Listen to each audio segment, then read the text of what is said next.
Okay, well, today I want to talk about a fallacy and examine what that fallacy is in terms of the 2020 chaos, and in particular, one assertion that is now being made because since the circumstances on the ground changed, those with the narrative of the medical conspiracy have to change their game plan. So let's talk about what they're talking about now as it relates to this Delta variant, shall we? Okay, so first I'll start with that.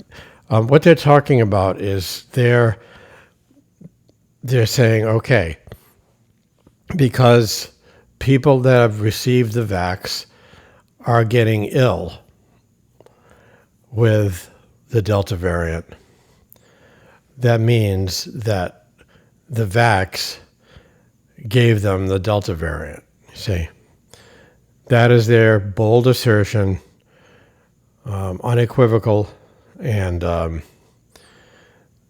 is, they're saying, well, that's why they have it. So let's examine that in terms of logic, okay? And I want to, as I mentioned when I opened up here today, it relates to a fallacy known as the Causality Fallacy or the false cause fallacy. And I'm just going to read a little bit here. It says, this is from getproofed.com. But it doesn't matter what the source is because the definition on these are all the same everywhere you go. When we see that two things happen together, we may assume one causes the other. If we don't eat all day, for example, we will get hungry. And if we notice that we regularly feel hungry after skipping meals, we might conclude that not eating causes hunger. A good deduction, but does the same logic always apply? Are two things that seem to occur together always related, or is this sometimes an error?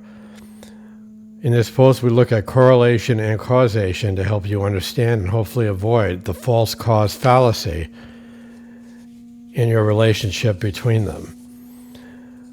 For instance, if one thing happens after something else, we may assume that the first causes the second. However, following from or coinciding with something is not the same as causing it. And if we are too quick to conclude a causal relationship, we might end up with a false cause.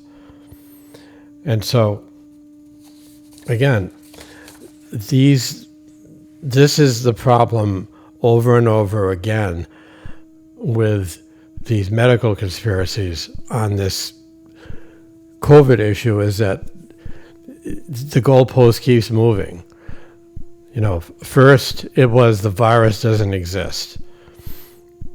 Okay, then when it was crystal clear to everybody with eyes that the virus exists, now they're saying, well, okay, it exists, but it's only because it's inside a vial and you're getting it through the vax now. It's just pretty amazing when you think about it. Because, first of all, plenty of people got this before vaxes were available. So there's no way they could have been injected with it. So this whole thing falls apart immediately just based on that. But with the false cause fallacy, or the causation fallacy, whichever you want to call it, it falls apart quickly there too, because they're trying to correlate getting the vax with coming down with COVID, when clearly vaccines are not foolproof. You see, in history, there's always been some issues with them, initially especially, and they may not be 100% initially. It's a reasonable thing to assume, especially when a new virus emerges like this. So,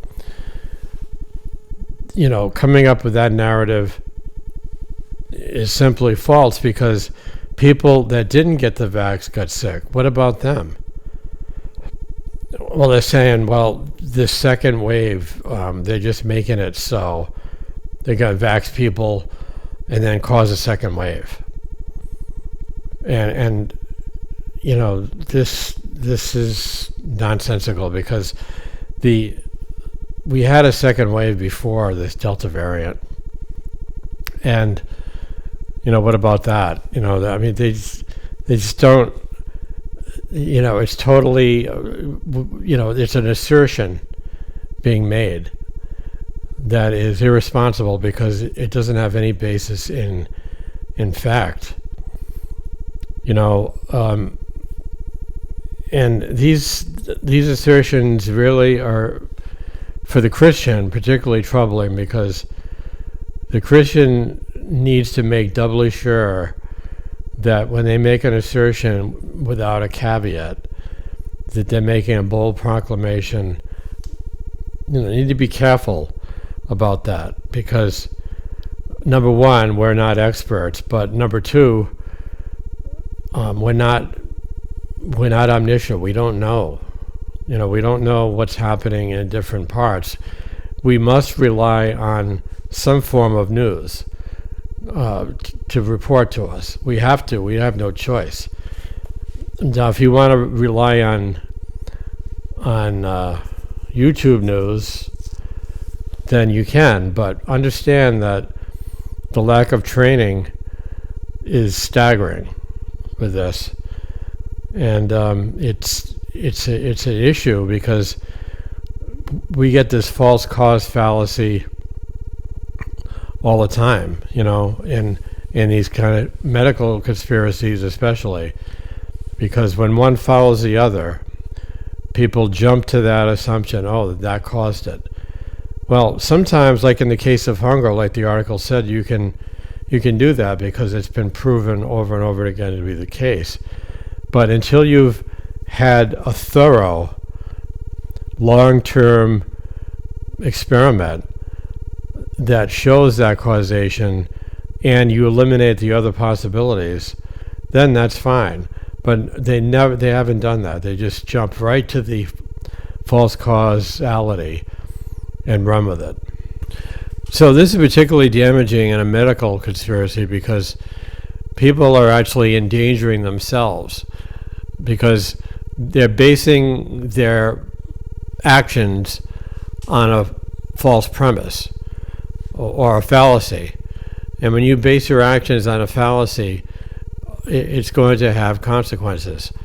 And not just for yourself, but if you spread that, and like I have sadly done, and I repent of that, on YouTube, many more people see it, and then they make a video and copy it, sort of like I did about this, and it mushrooms into a huge problem. And so this is what's happened here in Florida.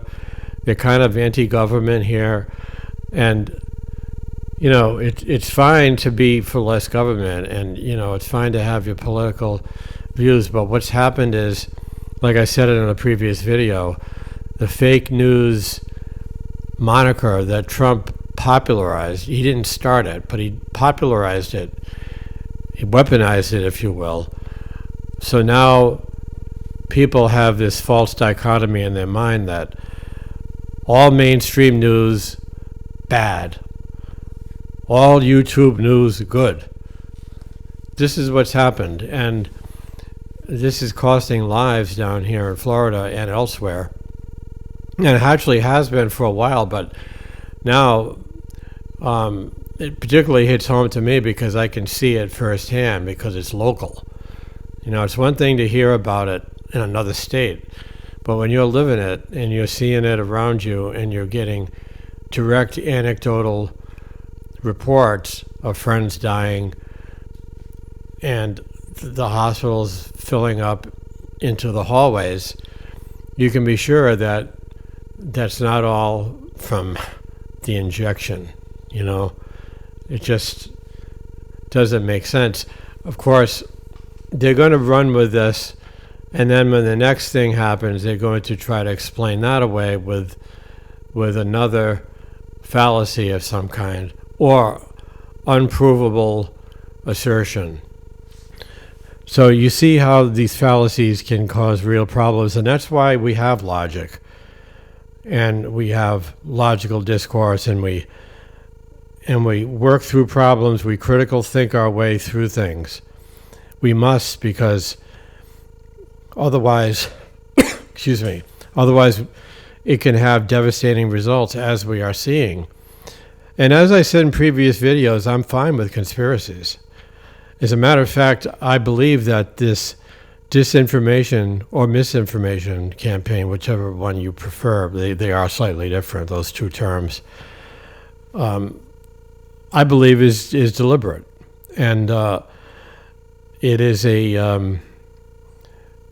a way, I mean, you could just say, well, forget the NWO, and you could just say it's political effort to totally make ridiculous the right wing and put them out of power forever. And you could make that assertion, and that may be correct, but I think the long term is that this will bring more tyranny as this thing continues to escalate. And I think the NWO scenario makes some plausible sense. So that's my theory. Now, I might be wrong about it, and I'm willing to admit if I'm wrong about it. I'm not going to die on that hill if proven wrong. But so far, everything points to it, as I said before, with the algorithm and YouTube being helpless and allowing these huge channels. I'm not talking about mom and pop channels like this one. I'm talking about huge channels get through unscathed, talking about vaccines, talking about lockdowns, talking about everything that is supposed to be forbidden on YouTube. And so people that believe that they're censoring as much as they can really haven't opened their eyes. And that's what this channel is about, for people to open their eyes to the truth. And if the truth runs counter to what was said previously, then I make corrections. I've had people on Facebook tell me, and I just laugh, that the vaccine has affected my thinking. No, because my thinking changed before I got the vax, because I realized that it was ridiculous assertions that were unprovable and had no basis in reality for me to get, and I got the vax because of the situation on the ground. See, my perception changed and the evidence changed for me, and I looked at it logically, coldly, objectively, as much as I could as a human being, and I decided that I was incorrect about the medical conspiracy piece of this. What's wrong with that? I don't know. But I'm a sellout, I'm a shell, everything. And so it's really comical because Christians are supposed to act in love with those who disagree and are not supposed to treat them as the enemy. But this is the kind of thinking that spawns that. The paranoia of this whole thing is increasing by the day. And that paranoia is going to make them more anti-government. And so any report that comes on the mainstream about mitigating this medical disaster we have on our hands is going to be met with suspicion, fear, paranoia, and they're just going to dig their heels in more. So it's like I said, it's a self-perpetuating loop,